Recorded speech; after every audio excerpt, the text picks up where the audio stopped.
Christmas ഒരു അനുസരണത്തിന്റെ കാവ്യം. ഒരു നിമിഷം സ്വർഗം ഭൂമിയോട് ചേർന്നപ്പോഴുണ്ടായ ശബ്ദരഹിത പ്രതിജ്ഞ. മറിയത്തിന്റെ അധരങ്ങളിൽ നിന്നുയർന്ന "ഇതാ കർത്താവിന്റെ ദാസി, നിന്റെ വാക്കിനിൽ നിറവേറട്ടെ" എന്ന പവിഴവാക്ക്.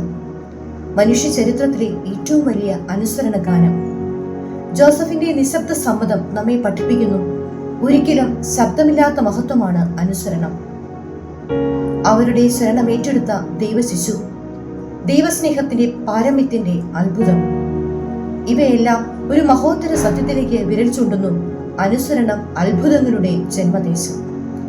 ടാഗോർ ഒരിക്കൽ പറഞ്ഞു, വിശ്വസിക്കുന്ന ഹൃദയം വഴി കണ്ടുപിടിക്കും.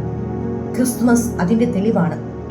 വിശ്വസിച്ചവർ അനുസരിച്ചു, അനുസരിച്ചവർ ലോകത്തെ മാറ്റി. പ്രിയപ്പെട്ടവരെ, അനുസരണം അടിമത്തമല്ല, അത് ദൈവത്തിന്റെ മനസ്സിലേക്ക് പടിയിറങ്ങാനുള്ള ധൈര്യമാണ്. നമ്മുടെ ഹൃദയം ദൈവനിയമത്തെ അനുസരിക്കുമ്പോൾ ജീവിതം സമരസമാകുന്നു, ഇരുട്ടുകൾ വെളിച്ചത്തിലേക്ക് വഴിമാറുന്നു.